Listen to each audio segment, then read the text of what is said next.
vient de le voir, la digitalisation, c'est sans doute bien plus qu'un simple moyen de contrer la stagnation économique, mais est-ce un vrai levier de croissance ou au contraire une source de risque pour les entreprises? Ça dépend évidemment desquelles on parle et de quoi on parle. Pour en parler, j'invite à me rejoindre à présent, ici même, Isabelle Bordry, Olivier Mathieu, Erwan Corr et Claudio Vandi qui vont maintenant débattre dans la troisième table ronde de cette journée intitulée La révolution digitale, levier de croissance ou bien source de risque pour les entreprises. Vous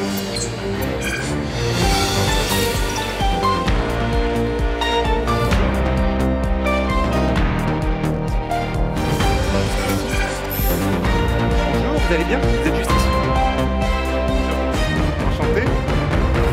Vous êtes ici et Olivier Mathieu, juste là. Bonjour. Merci beaucoup, merci d'être avec nous. Je vais juste reprendre, hop, mes notes qui sont là. Je vais vous donner une bouteille d'eau neuve. Voilà. Oups, j'ai arrosé le micro au passage. Merci beaucoup en tout cas d'avoir accepté de débattre avec nous. Isabelle Bordry, vous êtes cofondatrice de Retensis, une entreprise qui fournit des outils d'analyse d'audience aux enseignes physiques, aux magasins comparables à ceux utilisés dans le e-commerce, dans le but précisément d'optimiser leur organisation et d'améliorer l'expérience utilisateur.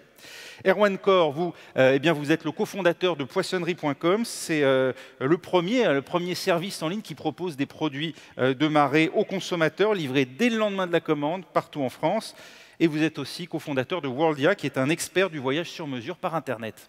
Également avec nous, Olivier Mathieu, cofondateur et président de Price Minister Rakuten. Alors, on ne présente plus évidemment Price Minister, ça a été le premier ou l'un des premiers sites de e-commerce lancés en France par des Français. Je ne dénature pas la nature de votre entreprise. Et puis, Claudio Vandi, vous êtes cofondateur. Oui, une place de marché, effectivement. On n'est pas exactement sur la même activité qu'Amazon, mais on aura l'occasion d'en parler. Et puis, Claudio Vandi, vous êtes cofondateur et directeur Learning and Transformation at Numa. C'est un réseau mondial présent dans 8 pays, dont la France, et que bien sûr les spécialistes connaissent bien, et dont l'objectif est de soutenir l'innovation et les entrepreneurs dans les nouvelles technologies. Tout de suite, on va réfléchir ensemble. Alors, ça va vous donner l'occasion également de participer à cette troisième table ronde. Je vous invite à rejoindre l'application Colloque Coface Risque Pays qui vous a été présentée en début de journée. Dans la session interactive qui se trouve dans le menu principal, l'occasion de répondre à une question tous ensemble, de nous donner votre avis, à vous qui êtes dans la salle. Pour les entreprises françaises, est-ce que la digitalisation est d'après vous un risque, une opportunité ou les deux?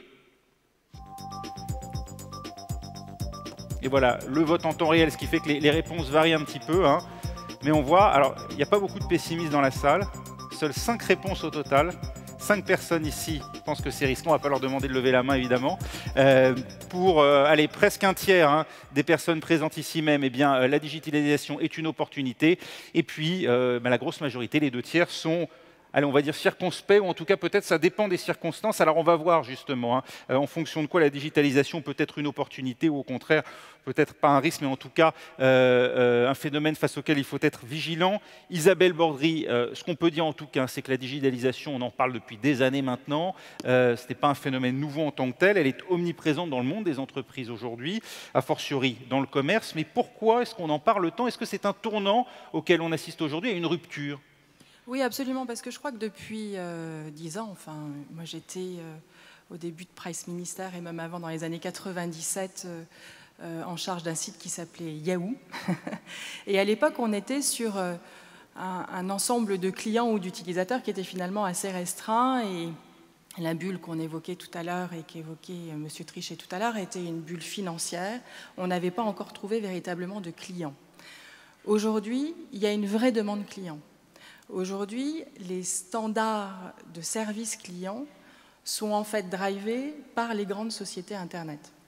Je travaille beaucoup dans l'univers du retail, justement pour les aider à mieux comprendre ces flux. Aujourd'hui, dans un magasin, on ne supporte plus attendre. On ne supporte plus ne pas trouver ses produits. On cherche une optimisation et on souhaite que le magasin soit presque personnalisé en fonction de ses besoins. Et tout ça a été drivé depuis 10 ans par une exécution parfaite de sociétés comme Price Minister et d'autres qui ont été contraintes du fait d'Internet, des problématiques de livraison, d'optimisation des stocks, notamment dans le retail, d'exécuter des stratégies absolument relations clients exemplaires. Et aujourd'hui, il y a une vraie pression sur les acteurs traditionnels pour atteindre ce même niveau de relation client, et c'est un véritable enjeu. Olivier Mathieu, vous voyez-vous une accélération du phénomène de la digitalisation, pardonnez-moi, et de ses effets? Vous n'avez plus de micro. Ah oui, il a disparu. Désolé. Vous voyez-vous une accélération du phénomène de digitalisation et de ses effets? Est-ce qu'on est face à une ou bien à des révolutions numériques? Et à quel niveau, d'après vous, est-ce que ça affecte les organisations, les entreprises, mais aussi les salariés, les consommateurs, les citoyens? Je vous le dis parce qu'on en a parlé en préparation de cette table ronde. On a bien préparé, oui, en effet. Je ne sais pas s'il y a une accélération parce qu'il y a des révolutions numériques qui se succèdent les unes derrière les autres, l'ensemble constituant la révolution numérique de type industriel qu'on peut comparer aussi à la révolution industrielle, enfin aux deux premières révolutions industrielles, parce qu'elles ont des caractéristiques communes, notamment celle de créer une crise et une zone d'inconfort. Et donc sur la question d'ailleurs du risque, moi je suis étonné qu'il n'y ait que 5 personnes qui osaient dire que c'était risqué. Je pense qu'en fait c'est très risqué. Ça ne sert à rien de le cacher. C'est la réalité. Il y a des secteurs comme celui des médias, comme celui des produits culturels au sens large, la musique ou la production de contenu et d'autres qui ont souffert énormément. Et donc, il faut se rappeler que dans les révolutions industrielles, c'est effectivement des opportunités qui permettent de sortir, mais ces opportunités, elles permettent de sortir par le haut, à condition qu'on prenne des risques. Et le message qu'on essaie de faire passer, c'est plutôt un message de type high risk, high reward. C'est le fait de, si on ne prend pas de risque, on met son entreprise en péril. Ce que fait Valeo, c'est aussi prendre des risques. Il y a des paris à faire sur la voiture autonome ou sur le moteur électrique. Et effectivement, la conviction qu'on a, parce que je suis également, je suis vice-président de France Digital, qui essaie de regarder, d'étudier et d'approfondir, voire de favoriser les relations entre les startups, les pouvoirs publics, le marché, les grandes entreprises. Et on se rend compte que, enfin en tout cas notre conviction, c'est que la révolution numérique ou la transformation digitale ne sont pas sectorielles. C'est pas dans un secteur, c'est une transformation complète de la vie de ce que vous avez décrit, de ce que nous sommes, c'est-à-dire on est à la fois des consommateurs, des citoyens et des travailleurs, et donc notre façon de travailler, notre rapport à la démocratie et notre façon de consommer ont évolué. Et j'aime beaucoup ce que disait Isabelle sur la pression qu'on a des consommateurs. La réalité, c'est qu'on se rend compte que le grand public, les consommateurs que nous sommes toujours en avance, ou en tout cas nos consommateurs sont toujours en avance sur les institutions. Donc les comportements, si on prend basiquement ce dont on se rappelle, c'est-à-dire l'usage de l'email, dont Yahoo a été un des pionniers, ou l'usage du téléchargement par rapport à la musique, en général, ce sont des comportements qui génèrent, avant qu'il y ait des modèles économiques associés réellement. Et donc c'est parce que l'usage rend les choses, élargit le choix, rend plus simple, rend plus rapide, etc. Et donc finalement, les consommateurs se précipitent, pas seulement les consommateurs, les travailleurs aussi, vers un certain nombre d'outils d'innovation numérique. Et très souvent, les institutions suivent. Erwan Corr, vous aussi, hein, la digitalisation, on peut dire qu'elle est au cœur de votre modèle, puisque c'est votre manière, à vous, de révolutionner un secteur ô combien traditionnel, la poissonnerie, le commerce de la poissonnerie plus particulièrement. Tout le paradoxe, c'est le retour à une certaine forme de commerce de proximité, le circuit court au service du consommateur, rendu possible par la digitalisation. Oui, tout à fait. Ce qu'on observe, c'est qu'il y a de moins en moins de poissonneries en France. Et souvent, elles sont de plus en plus chères, notamment pour des problématiques de coûts immobiliers, de coûts d'emplacement, etc. Et parce qu'elles sont tenues par des populations assez vieillissantes, et dans la plupart des cas, il n'y a pas de repreneurs. Et donc, curieusement, on voit qu'il y a quand même une recherche de la part de consommateurs de produits de qualité, de circuits courts, qui a un intérêt croissant pour la traçabilité, et on a des nouvelles formes de distribution, pas uniquement sur la partie vente online, mais aussi sur la partie logistique, qui permettent d'envisager des business models qui n'étaient pas encore possibles il y a quelques années. Et on voit que le maraîchage, par exemple, n'est quand même pas une activité, un secteur extrêmement moderne et je pense pas suffisamment tourné vers la modernité, vers nouveaux outils. Et quelque part, la digitalisation, c'est plus la digitalisation comme un outil.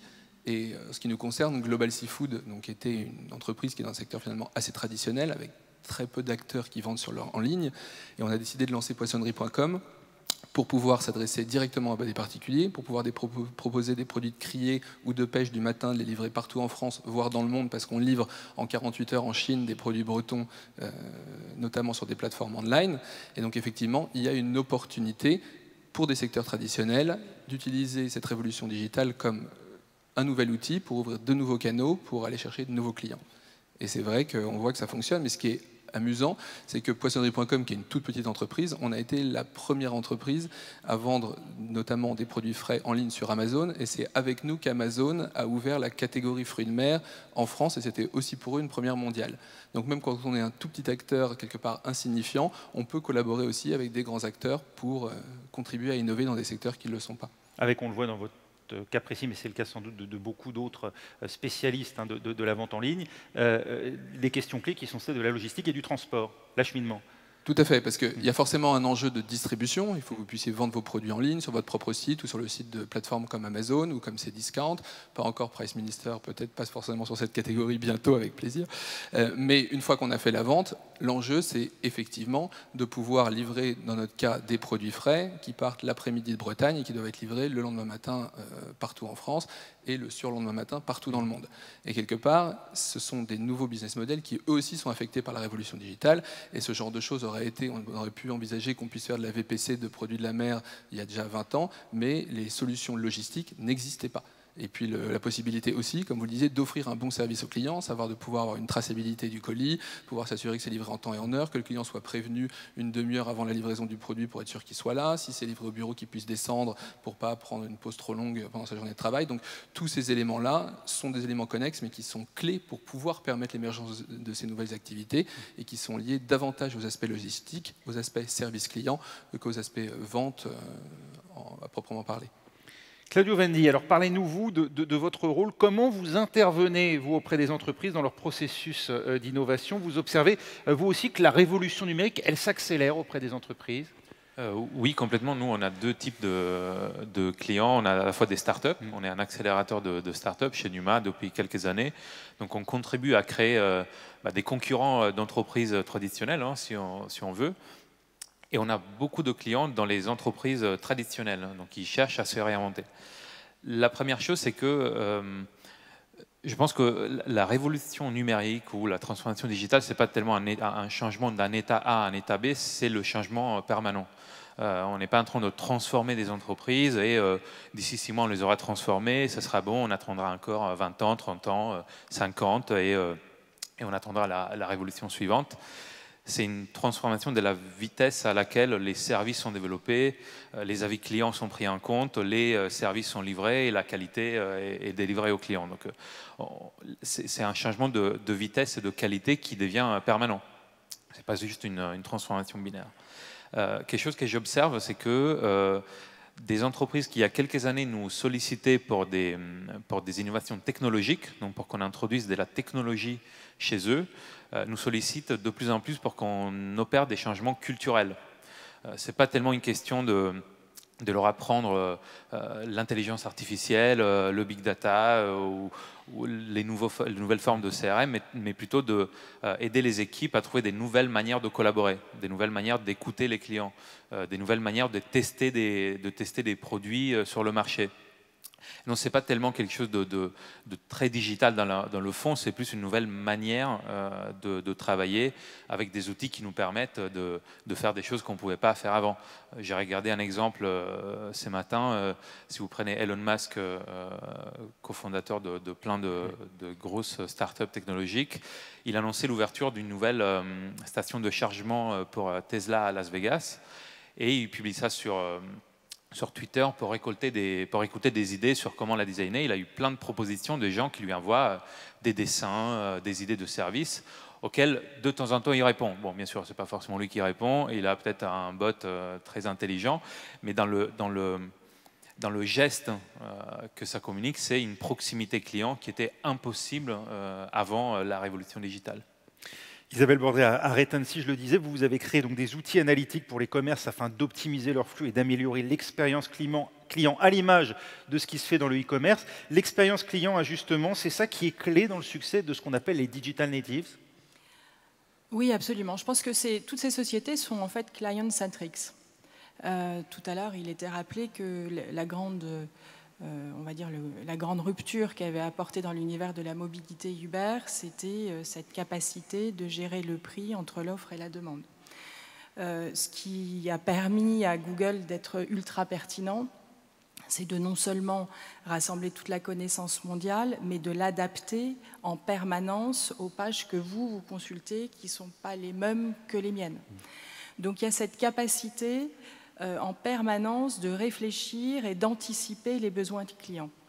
Et ce qui est parfois très compliqué pour les entreprises traditionnelles, c'est de piloter leur business en intégrant des nouveaux indicateurs. Dans l'univers du retail, par exemple, tout était les indicateurs qui étaient des indicateurs de caisse. Mon nombre de clients, mon ticket moyen, mon nombre de produits vendus. Quand vous venez de l'univers des GAFA, vous fonctionnez par rapport au nombre de users. Donc c'est unique user, temps passé à l'intérieur d'un site, nombre de pages qui ont été consommées, parcours à l'intérieur de mon site. Et ensuite, vous analysez le bon de commande et vous analysez l'optimisation entre cette visite et le bon de commande. Et donc toute cette notion de réflexion autour du client, qui était en fait cantonnée dans les entreprises traditionnelles en général au marketing, c'est-à-dire je cible une certaine cible à un certain coût, doit être intégrée de manière complète dans toute la chaîne de valeur. Et c'est compliqué parce que c'est des nouveaux indicateurs, c'est des nouveaux modes de fonctionnement. Donc il faut, avoir la data. Donc il y a plein d'entreprises aujourd'hui qui disent data is key, il faut absolument aller dans l'univers de la data. Mais la data comment et pourquoi? Et comment les équipes prennent en main cette data pour la transformer en chiffre d'affaires et en valeur ajoutée pour la société, c'est véritablement ça l'enjeu. Et donc cette transformation-là, c'est véritablement la transformation digitale. C'est à tous mes niveaux comment je transforme ma manière de penser en mettant effectivement, notamment pour les sociétés de consommation, le client comme élément absolument déterminant, pas uniquement un élément important pour le marketing, mais l'ensemble de la chaîne. Cette transition-là, elle est possible ou est-ce que ça veut dire qu'à l'avenir, il faudra venir du monde digital, de l'univers digital, de connaître les nouveaux usages pour arriver à réussir, c'est-à-dire en gros faire venir des gens du monde digital dans le commerce traditionnel? Bien sûr, elle est possible. Valeo étant montré tout à l'heure est un témoignage formidable en montrant que ça générait de la croissance, que la société se transformait. Alors Valeo est une société d'ingénieurs, donc on va dire que c'est plus facile pour des ingénieurs peut-être dans un univers qui devient de plus en plus un monde d'ingénieurs, de recruter des bons ingénieurs. Mais effectivement, c'est facile, c'est possible, mais c'est effectivement risqué, comme le disait tout à l'heure Olivier. Mais alors, ce qui n'est pas forcément rassurant, mais ce qui est quand même intéressant à suivre, c'est que même les GAFA sont confrontés à ça. Aujourd'hui, Yahoo n'existe plus. Quand on a lancé Yahoo il y a à peine 15 ans, on était persuadé qu'effectivement, on tenait l'alpha et l'oméga de la révolution numérique. Pas du tout. Pourquoi? Parce qu'à un moment donné, on n'a pas embauché les bons profils. C'est-à-dire que chez Yahoo, on était plutôt des gens du marketing, on se vantait de pouvoir bien calibrer l'information parce que des hommes le faisaient et on se vantait de ne pas être un moteur de recherche. Et tout d'un coup, le moteur de recherche est devenu plus pertinent que les hommes. Et Google a pris des parts de marché de manière très rapide.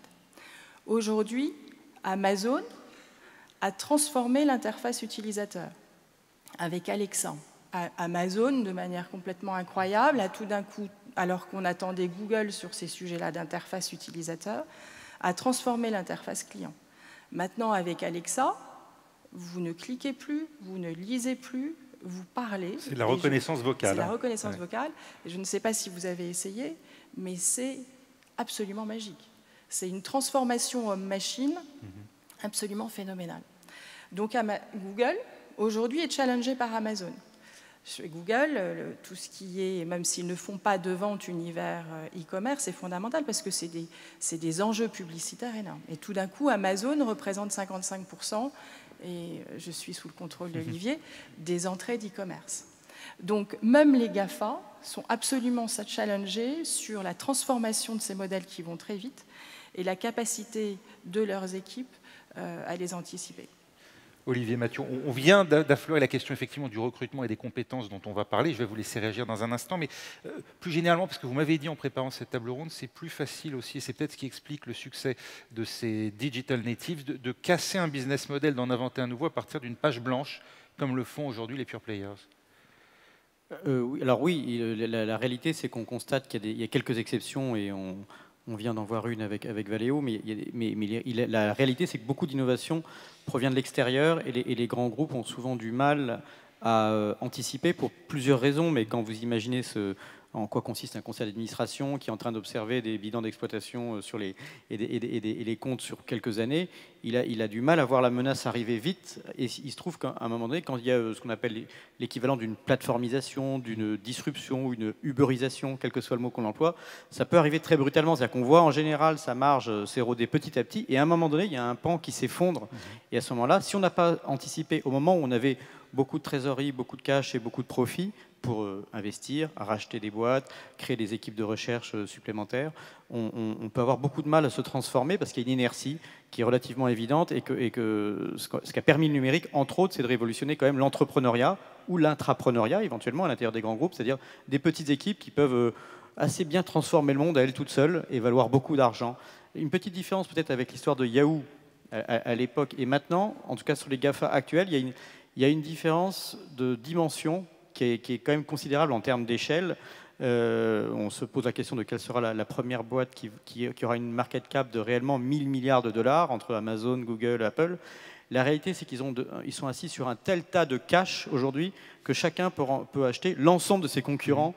Donc, ils sont moins menacés probablement que ce qu'ont été les premiers pionniers, les grandes startups. En revanche, ils se menacent les uns entre les autres. Et d'ailleurs, on fait très attention aujourd'hui, même quand on est au sein de Rakuten, qui est un petit parmi les grands, mais quand même une boîte qui vaut plus de 10 milliards de dollars.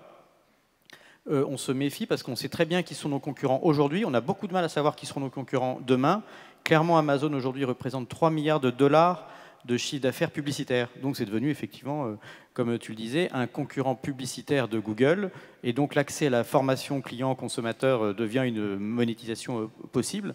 De même que Facebook et Google sont concurrents, ou que Microsoft, sur certains points de l'intelligence artificielle, est aussi concurrent de Google, etc. Enfin bref, cette frénémie économique et caractéristique de la transformation complète de l'univers numérique fait que les plus grands sont toujours partenaires en même temps qu'ils sont concurrents. Et ils sont notamment concurrents sur les talents, pour boucler votre question. Et on s'est rendu compte que, vous avez peut-être vu cette étude il y a 2 semaines, qui montrait le turnover dans les groupes de la Silicon Valley. Et donc, dans les 10 plus grands groupes, ceux qu'on vient de citer et quelques autres, les talents restent moins de 2 ans donc fidèles à cette entreprise. Donc, c'est aussi la révolution dans la façon de travailler. Ce qu'essaye de faire le Japon, par exemple du côté de Rakuten, dont je peux témoigner, c'est effectivement de travailler sur des retention plans et de garder les talents, de garder l'intelligence. Et nous, on travaille aussi avec France Digital sur ces questions de formation des talents pour attirer les investissements en France. Mais c'est en ce moment, aujourd'hui, la ressource rare, c'est réellement l'intelligence humaine et non pas l'intelligence artificielle. C'est réellement d'avoir suffisamment de personnes pour coder, programmer et puis ensuite répondre aux nouveaux besoins, dont souvent ce sont des métiers qu'on ne connaît pas encore, donc qui ne sont pas appris à l'école. Erwan Corr, cette question justement du recrutement, de la compétence, de la formation des talents. On cite souvent les Français en exemple et pourtant vous m'avez dit il y a un problème français en la matière.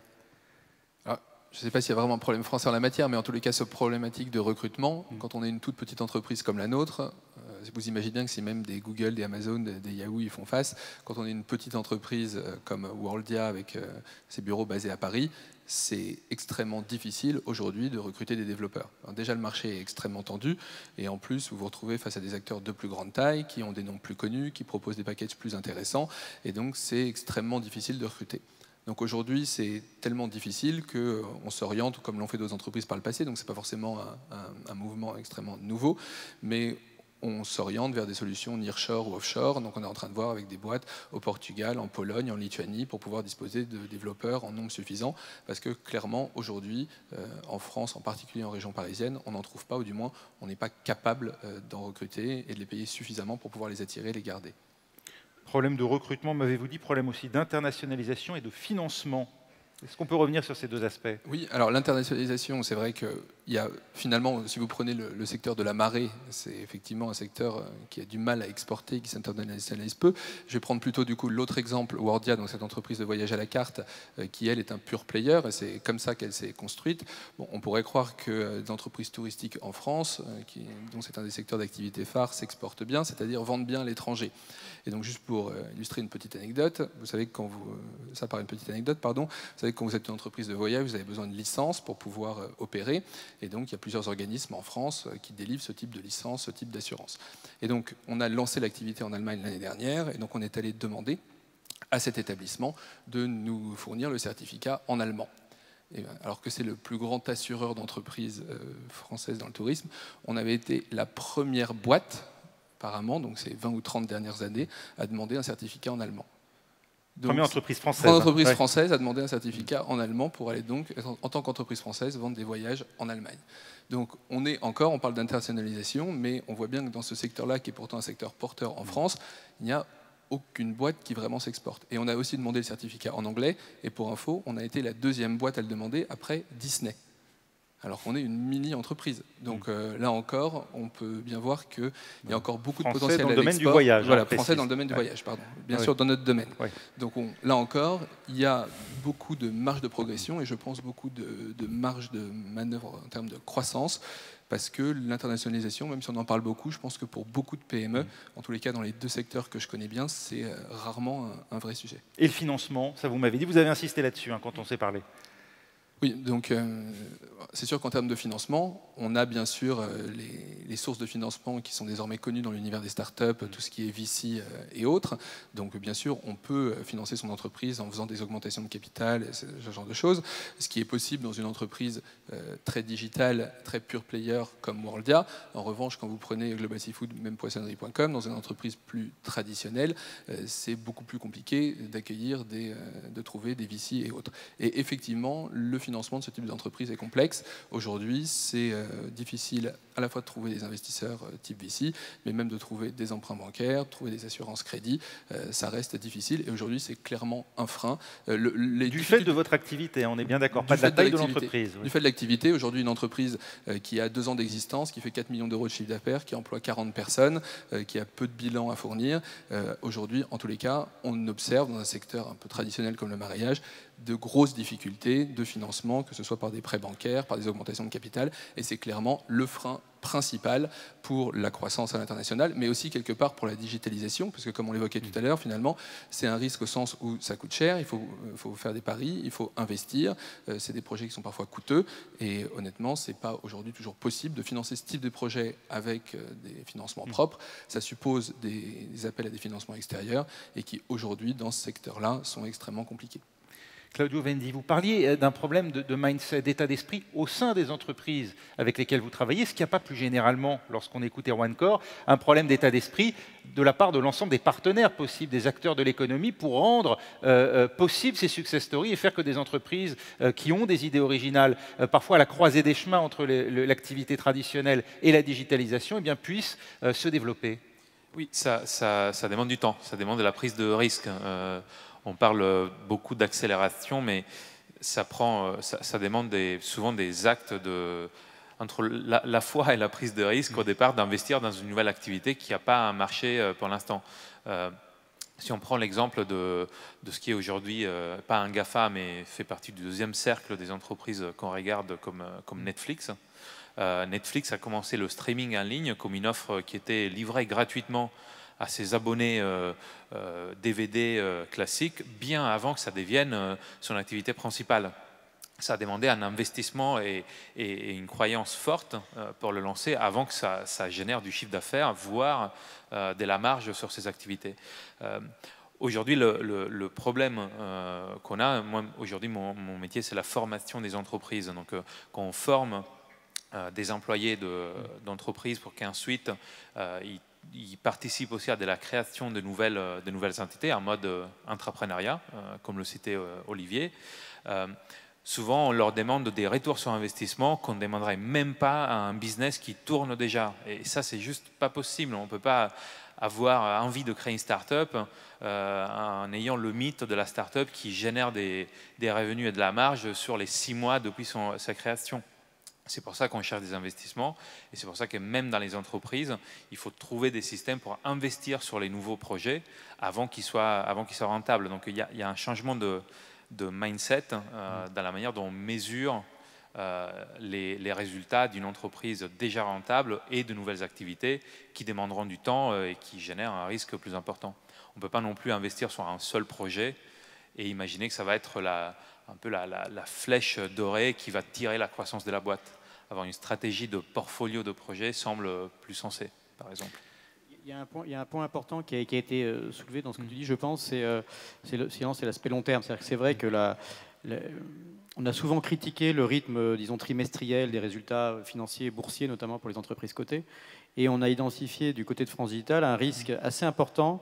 Et ça a donné lieu à une tribune qui a été écrite par Jean-David Chambredon, qui est le coprésident investisseur de France Digital, qui a observé ce qui se passait en termes de temps long. Et on manque d'investisseurs longs en France, ce qui est en fait réellement dangereux, parce que, évidemment, aux États-Unis, il y a notamment les fonds de pension, et il y a des fonds de fonds et des fonds de growth, donc des fonds qui arrivent plus tard dans la vie de l'entreprise et qui peuvent, financer le relais et la croissance avant que la société ait trouvé un business model rentable, ce qui a permis de faire exploser au sens positif des entreprises comme Facebook. C'est-à-dire qu'à un moment donné, elles ont été très longtemps pas rentables, et même on a eu des doutes à un moment donné au moment de l'introduction en bourse de Facebook relativement récemment, alors qu'aujourd'hui c'est une entreprise qui a largement démontré sa capacité d'investissement, en rachetant ensuite Instagram, WhatsApp, en prenant des risques importants sur des montants qui ont été critiqués dans la presse. Mais pour ça, il faut faire des paris très long terme, ce que fait Jeff Bezos par ailleurs aussi. Et sachant qu'aujourd'hui en France, Amazon, oui, et en France, les corporates sont d'assez petits investisseurs, trop petits probablement à l'échelle de la Chine et des États-Unis. Et puis on n'a pas des fonds très importants, ni une valeur, de type une bourse de type Nasdaq sur les valeurs technologiques qui permet d'accompagner des investissements de cette importance-là. Donc il y a une réflexion européenne à avoir sur la mobilisation, notamment peut-être de l'argent dans les assurances-vie ou d'autres actifs, parce qu'il y a beaucoup d'argent en Europe, mais peut-être pas suffisamment investi sur le long terme. Et parfois le fait qu'on se sente à un retard fait qu'on veut des revenus et des retours encore à plus court terme. En fait, comme on est en retard, ça doit aller encore plus vite que si on l'avait lancé il y a 2 ans. Et en fait, ça n'existe pas. Il n'y a pas de recette. Ça n'empêche pas d'être agile au quotidien. Ça n'empêche pas d'expérimenter, d'avoir des équipes qui vont beaucoup plus vite au quotidien. Mais pour avoir des retours et pour installer une nouvelle ligne de business qui remplace ou complémente celle classique, ça prend du temps. Isabelle Bordry, cette idée selon laquelle beaucoup de ces digital natives, si elles ont gagné des parts de marché, ne gagnent toujours pas d'argent, qu'elles ne sont pas rentables, est-ce que d'abord c'est une vérité? Est-ce qu'il faut s'en accommoder, comme on vient de l'entendre, ou bien est-ce que c'est tout simplement une idée fausse? Je pense que ce que ça souligne, c'est qu'il y a un fort besoin d'investissement. Et c'est pour rebondir sur ce que vous évoquiez tout à l'heure, il y a un vrai besoin d'investissement avant de trouver un modèle pérenne. C'est-à-dire que la recette magique arrive finalement rarement, même si ça peut arriver. Arrive rarement, c'est-à-dire qu'il faut investir, comprendre toute la notion de test and learn. En général, on parle de pivot quand on est dans des sociétés nouvellement créées, où on teste un modèle, qu'on réaffirme, on va réinvestir sur différentes problématiques, soit humaines, soit technologiques, pour toujours affiner ça. La vision peut être la même, mais les chemins pour atteindre la vision peuvent être différents et variés en fonction de l'évolution du marché, des besoins des clients, etc. Et effectivement, aujourd'hui en France et dans l'univers du venture, on est sur des durées qui sont entre 4 ou 5 ans. Au bout de 4 ou 5 ans, on a besoin déjà de sortir un TRI qui soit cohérent avec celui qu'attend le fonds et donc avec une vraie pression du marché financier. Puis autre chose un peu compliquée quand on est sur le marché et qu'on cherche des fonds, c'est cette notion de mode. C'est-à-dire que les investisseurs ne sont pas exempts voilà, ils sont un peu souvent dans le MeToo, c'est-à-dire qu'il y a une recette qui marche, donc d'un coup il faut faire en sorte que l'on trouve d'autres pépites dans cet univers-là. C'est lié à une méconnaissance des investisseurs ou pas, enfin, de ce qu'est vraiment Non, je dirais pas une méconnaissance, c'est la gestion du risque. On parle du risque depuis le début de la journée. Et effectivement, quand on voit un modèle qui fonctionne, on se dit on va faire le petit frère, parce qu'on prend moins de risques que si on part sur un produit qui est totalement différent. Donc il peut y avoir des effets de mode. Les bons investisseurs, ils disent que quand un produit est devenu à la mode, c'est déjà trop tard. C'est-à-dire que quand Nabila commence à parler de Bitcoin, c'est déjà trop tard. On n'achète pas effectivement une action à la hausse. Oui, mais Nabila ne fait pas partie de tous les fonds d'investissement. Donc effectivement, il y en a qui suivent parfois des espèces de tendances qui sont des tendances lourdes. Tout d'un coup, on va investir dans la tech. Tout d'un coup, on va investir... Aujourd'hui, on parle beaucoup d'intelligence artificielle, mais ça veut dire quoi l'intelligence artificielle? Il y a un phénomène de mode autour de l'intelligence artificielle? Je pense qu'on en parle beaucoup. On a parlé tout à l'heure de la mobilité dans la voiture et donc on voit aujourd'hui quelques exemples sur lesquels l'intelligence artificielle peut véritablement aider. Le champ des possibles est absolument énorme, mais on ne sait pas encore exactement quel impact ça va avoir. Oui, ça je le crois. On évoquait en préparation de cette table ronde, il y a effectivement des incertitudes qui se portent sur un certain nombre d'entreprises, quelles sont leurs possibilités à terme de devenir rentables et de continuer même à exister. Et en même temps, on voit les actions des GAFA qui ont très fortement augmenté ces derniers mois. Est-ce que c'est justifié, d'après vous, au regard de leur importance économique croissante, ou est-ce que c'est excessif? Est-ce qu'on est en gros face à une nouvelle bulle Internet? Je vous pose un peu cette question collectivement. Claudio Vendi. Merci. Je ne sais pas si on est devant une nouvelle bulle Internet. Je n'ai pas les éléments pour répondre précisément. Ce qui est sûr, c'est qu'il y a un engouement autour des technologies et on voit de plus en plus croître le marché autour de la transformation digitale. Ça, c'est sûr. Ce n'est pas uniquement au niveau des entreprises qui font directement de la technologie, mais aussi des entreprises qui les accompagnent. Je ne sais pas si du côté de France Digital, vous avez une opinion sur la bulle Internet aujourd'hui. Olivier Mathieu. C'est-à-dire je pense qu'il y a effectivement une bulle Internet, mais elle est probablement pas aussi dangereuse que ce qu'il y a pu avoir au début de la nouvelle économie. Et puis ensuite, en 2008, quand il y a eu une crise économique, elle a touché aussi les valeurs technologiques. Et puis en 2015 également, quand il y a eu la crise chinoise, il y a également les valeurs technologiques qui sont redescendues. Et les analystes ont regardé des multiples plus raisonnables entre la cotation boursière, la market capitalisation, et puis les revenus. Parce que très souvent, il y a un engouement pour aller chercher de la forte croissance sur la top line, donc sur le volume d'affaires généré, et sans regarder suffisamment les revenus en tant que tels. Donc il y a sans arrêt des mouvements de pendulier, donc de pendule, je ne sais plus comment on dit, enfin d'ajustement en fait, donc sur les marchés financiers.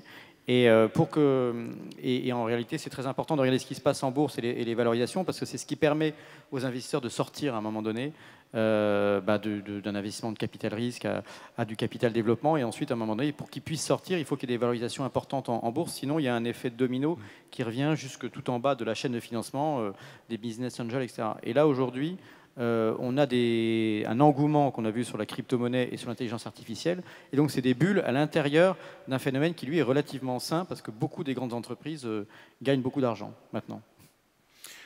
On va peut-être se donner l'occasion de participer à nouveau tous ensemble à la réflexion autour de cette question de la digitalisation. C'est toujours l'application Colloque Coface Risque Pays, la section dans le menu principal, session interactive. Je vous invite à présent à répondre tous à cette question. Alors là, il ne s'agira pas d'une question à choix multiples, mais de saisir vous-même le mot qui vous vient spontanément à l'esprit. Quelle innovation digitale va marquer 2018? Which digital innovation will mark 2018. Voilà, vous voyez la phrase s'afficher et vous l'avez sans doute vous-même sur vos smartphones. Je vous laisse à présent répondre. Et on voit ce nuage de mots donc, qui illustre ce qui vous passe actuellement par la tête, les mots que vous avez donc saisis en réponse à cette question. Voiture autonome, blockchain, oui, voiture autonome, on en parle beaucoup, Google Home. On voit le mot Google qui revient à plusieurs reprises. Isabelle Bordry, quelle est pour vous la grande innovation à venir de 2018 et quels seront les secteurs qui vont être le plus impactés par la digitalisation dans les prochains mois? Alors, moi, l'innovation qui m'a le plus marqué, j'en ai parlé tout à l'heure, c'est cette nouvelle interface à la voix. C'est-à-dire qu'on parlait de la mobilité, on a beaucoup parlé de la mobilité. Effectivement, aujourd'hui, il y a un enjeu sur la data, parce que les GAFA ont non seulement, et notamment Google, de l'information sur ce que vous aimez sur le digital, mais aussi ce que vous aimez dans la vraie vie, puisqu'ils ont aujourd'hui des informations de géolocalisation physique. Donc ils peuvent proposer des expériences, on va dire, omnicanales ultra pertinentes. Donc ça, c'est un premier point. Et ils peuvent vous proposer des services de manière totalement seamless. C'est-à-dire que vous n'avez plus besoin de lire, vous n'avez plus besoin de cliquer. On va vous proposer de manière spontanément un service qui va vous satisfaire.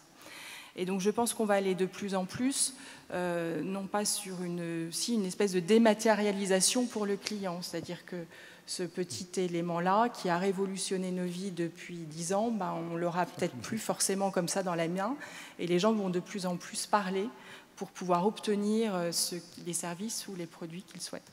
Et ça, je pense que c'est effectivement un élément clé dans les interfaces clients qui va, je pense, transformer les usages. On parlait beaucoup des usages et ça va être un transformateur d'usage. Et les secteurs de l'économie dite traditionnelle qui seront, d'après vous, les prochaines cibles de cette digitalisation?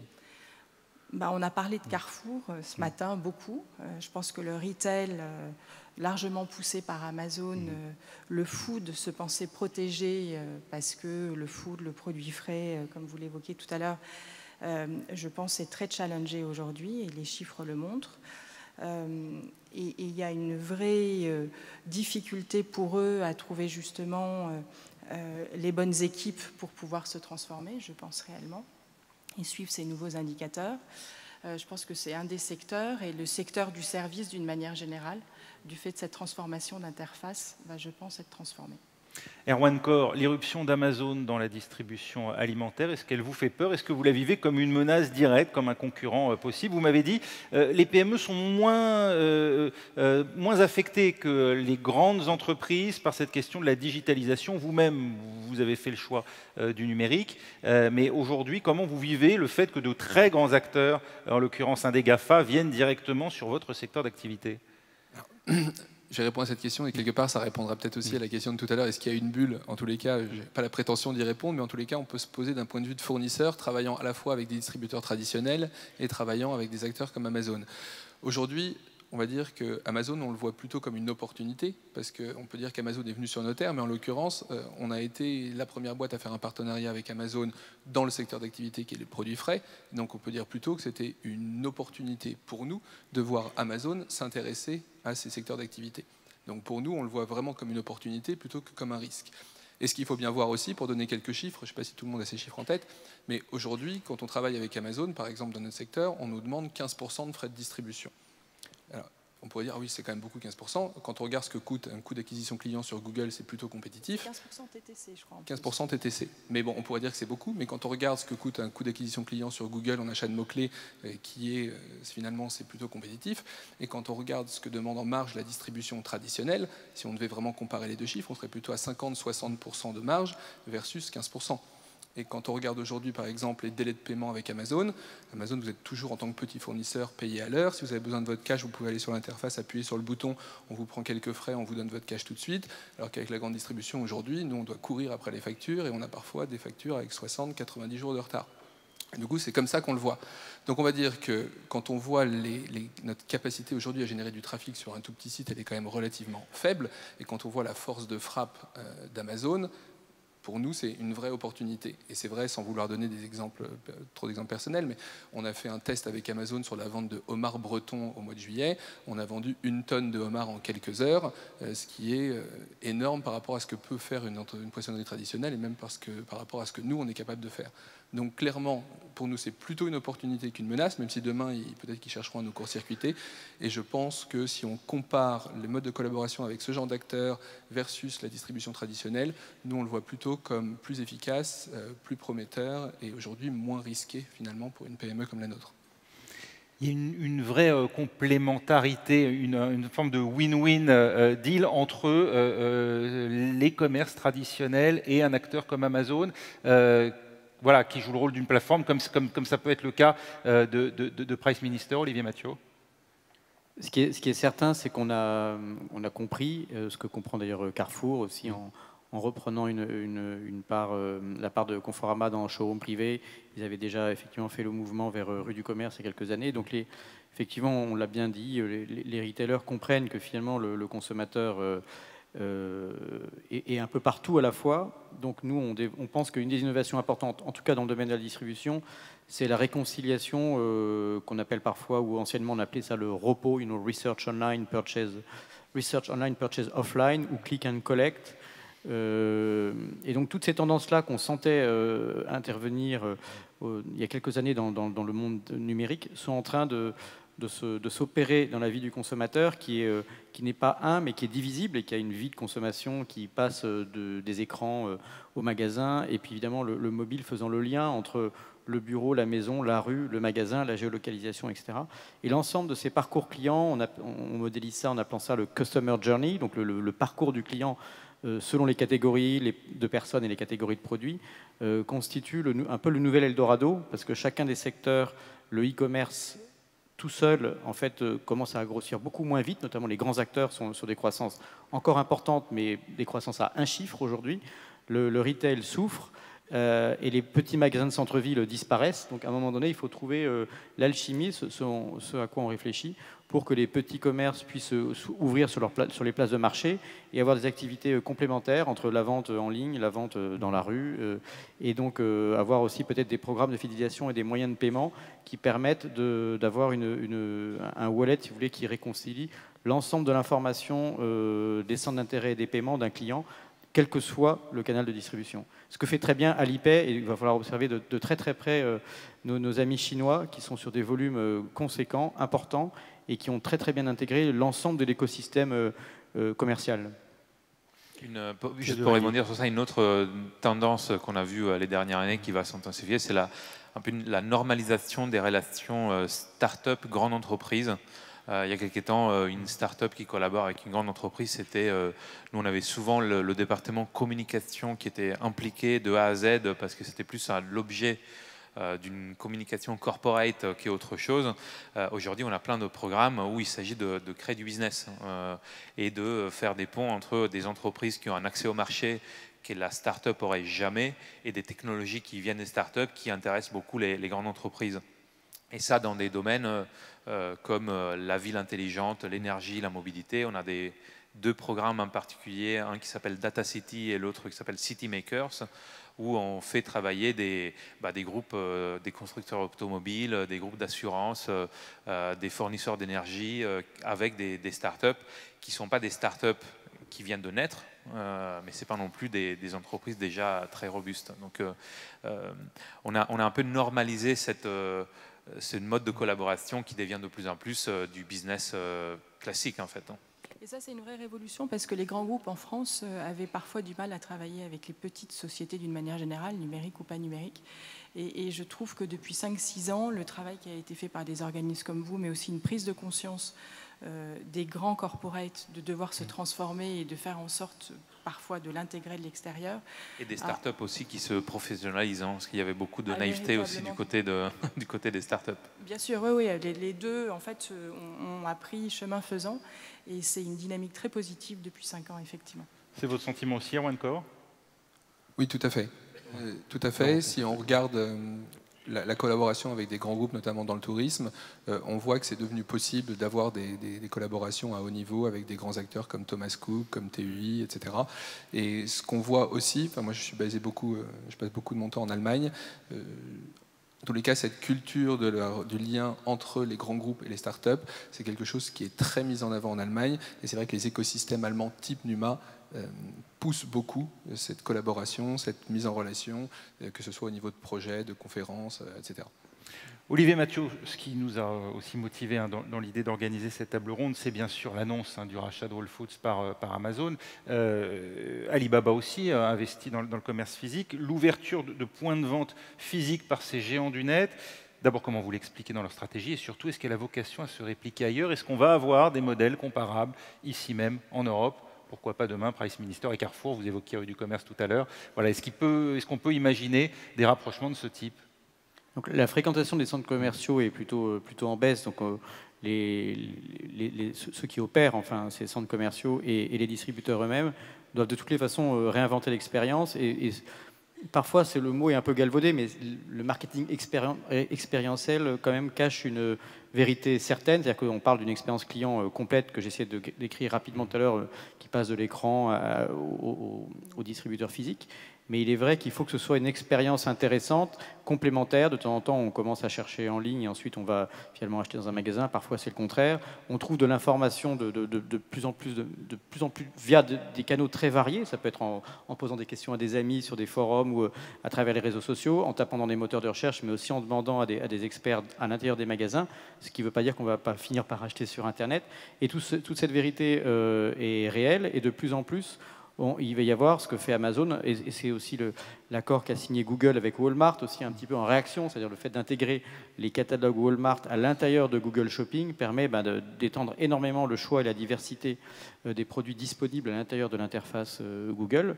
Et donc la complémentarité entre les deux mondes, que ce soit par des accords capitalistiques, des acquisitions ou des deals purement business, va se multiplier parce qu'il y a des mondes qui connaissent très très bien une partie du problème, comme par exemple la relation avec les fabricants chez Carrefour, mais en revanche qui n'ont pas forcément encore complètement bien maîtrisé la relation avec le client à l'autre bout de la chaîne. Et donc il faut reconstituer l'intégralité de cette chaîne-là.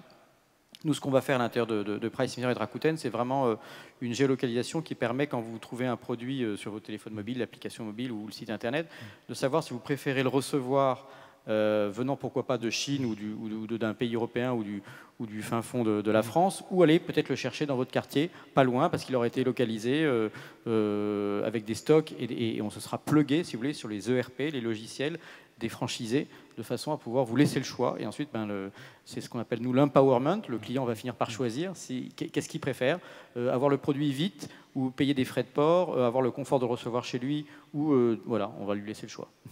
Isabelle Bordry, des géants du net qui décident donc d'ouvrir des points de vente physiques, ça aussi. Alors, quelles conséquences ça va avoir sur notre manière à nous de consommer, ou qu'est-ce que ça reflète, plutôt qu'est-ce que ça dit de l'évolution du consommateur? Je pense qu'effectivement, on évoquait tout à l'heure la convergence des deux mondes et cette capacité pour les grands groupes, quels qu'ils soient d'ailleurs, qu'ils soient GAFA ou groupes traditionnels, d'offrir une expérience client qui soit de plus en plus transversale, montre qu'effectivement, quand on s'appelle Amazon, on a aussi besoin d'emprise physique. Il y a une transformation des usages, en fait, réelle. Je pense notamment dans le retail, où on n'est plus ce qui s'est passé un petit peu dans les médias il y a une dizaine d'années, où aujourd'hui il n'y a plus le rituel du JT à 20h, c'est-à-dire qu'on a l'information tout au long de la journée, on va la chercher quand on veut, sur quelques supports que l'on veut. Et ce qui est en train de se passer notamment dans le retail, c'est à peu près la même chose, c'est-à-dire qu'on veut pouvoir acheter quand on veut, où on veut, le produit dont tout d'un coup on pense. Le rituel du samedi après-midi pour pousser le caddie, je pense, est passé, et notamment pour les nouvelles générations. Déjà parce qu'on n'a plus forcément de voiture pour aller très loin, donc il faut que ça soit proche. Mais par contre, on a envie d'avoir un univers d'entertainment, d'avoir un univers où on va être étonné, où on va vivre des expériences, et c'est toute la transformation qui est en train d'opérer les centres commerciaux. Donc il y a un besoin d'emprise physique, mais qui ne répond pas forcément à la même chose que l'on recherchait il y a une dizaine d'années, où l'emprise physique, c'était notamment dans l'univers du retail, d'obtenir le meilleur prix. Aujourd'hui, on va se rendre dans un centre commercial pour être étonné, pour découvrir de nouveaux produits, ce qui n'était pas ce qu'on recherchait. Donc il y a une vraie transformation des usages qui est en train de s'opérer, et une notion aussi d'instantanéité. On veut avoir le produit immédiatement, quand on en a envie, et le recevoir tout de suite, que ça soit dans un magasin ou que ça soit chez soi. Erwan Kors, c'est le chemin inverse finalement de celui que vous avez fait. Vous n'avez pas peur de couper justement vos clients de la fameuse expérience client en magasin? Non, pas forcément, puisque quelque part, le choix qu'on a fait, c'est de permettre aussi d'avoir accès à des produits souhaités par le client de façon rapide, ergonomique, et puis surtout des produits dont la traçabilité est connue, etc. Donc non, on n'a pas peur de ça, mais je dirais aussi, pour répondre à votre question, que pour rebondir sur ce qu'on disait tout à l'heure, que ça répond aussi, je pense, ces acquisitions ou ces déploiements de points de vente en centre-ville, ça répond aussi à des enjeux logistiques importants. Et quand on voit finalement toutes les annonces d'Amazon qui ont été faites à des moments sur les livraisons par drone, sur la mise en place aussi des services Prime, des livraisons en 2 heures à Paris, etc. Et finalement, ça a été aussi commenté, même si c'est la partie peut-être un peu moins noble du sujet, mais dans le cadre de l'acquisition de Whole Foods, c'est que quelque part, ça offre aussi à Amazon des centaines de points relais physiques, et notamment pour aller chercher les marchandises. Et puis, ça simplifie quelque part aussi la partie logistique. Donc, je pense qu'il y a des enjeux logistiques forts auxquels répondent aussi ces stratégies d'acquisition de développement en centre-ville. Les points de vente deviennent un peu le prolongement des entrepôts? Oui, c'est aussi un moyen d'avoir de l'information sur le client, de collecter à travers les bornes, exactement, les informations sur le client qui sont clés pour les acteurs d'Internet. Voilà, je pense qu'il y a un des points clés dont on n'a pas forcément parlé dans le rachat de Whole Foods par Amazon, c'est le fichier client. C'est les habitudes et l'historique des clients sur une cible plutôt CSP+, en l'occurrence. Mais lorsque vous passez à la voix, ce que j'évoquais tout à l'heure, vous n'allez pas demander la tablette de beurre président à 250 grammes, vous allez demander une tablette de beurre. Donc tout ce qui est repeat et connaissance client est absolument fondamental. Et même si Amazon, les GAFA d'une manière générale ont déjà beaucoup d'informations sur ce que vous préférez, il leur manque l'information qui peut provenir d'un univers physique et des fichiers clients conséquents. Il faut se méfier, Claudio Vendi, de ces bornes qui espionnent nos habitudes ou pas? Je pense qu'une conscience de comment nos données sont utilisées et une transparence vis-à-vis de ça est essentielle. Ensuite, je pense que ce qu'on dit tous, c'est qu'une révolution digitale, c'est plus une révolution dans la manière de connaître et servir ses clients plutôt qu'une révolution technologique en soi. C'est une nouvelle manière de servir et collecter des données dans le but de mieux servir ses clients. Ce sera le mot de la fin. Sur les data, je pense qu'on a une connaissance des clients, la compétition. Je crois que effectivement, ça c'est finalement une vieille rengaine qui date des data et de la numérisation depuis 20 ans. Moi, ce que j'observe, c'est surtout une rupture de génération assez importante dans la culture des data. Donc, il y a des nouvelles sociétés, donc une rupture de génération à l'intérieur des entreprises elles-mêmes, mais aussi du point de vue du consommateur. Il y a une grande différence entre mes parents et mes enfants. Et donc, sur 20 ans, il y a une évolution dans le rapport à la data et la gestion de la vie privée et de la compréhension des réseaux sociaux et une maturité qui font qu'à un moment donné, souvent les parents sont très protecteurs et se disent il faut qu'on fasse attention parce que on fait attention à ne pas ouvrir trop ces datas, etc. Et on a peur d'être espionné. Et puis ensuite, les plus jeunes, eux, ont vécu et ont appris la vie numérique avec ce Big Brother donc, qui nous observe et ils vont s'en sortir très bien à mon avis parce que justement, en général, ce que permettent les datas, c'est quand même la personnalisation.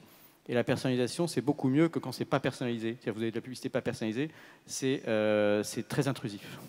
Merci beaucoup Olivier Mathieu. Merci également à Isabelle Bordry, à Erwan Corr et à Claudio Vandi. C'était cette troisième table ronde, troisième et dernière table ronde donc de cette journée. Merci. Merci beaucoup.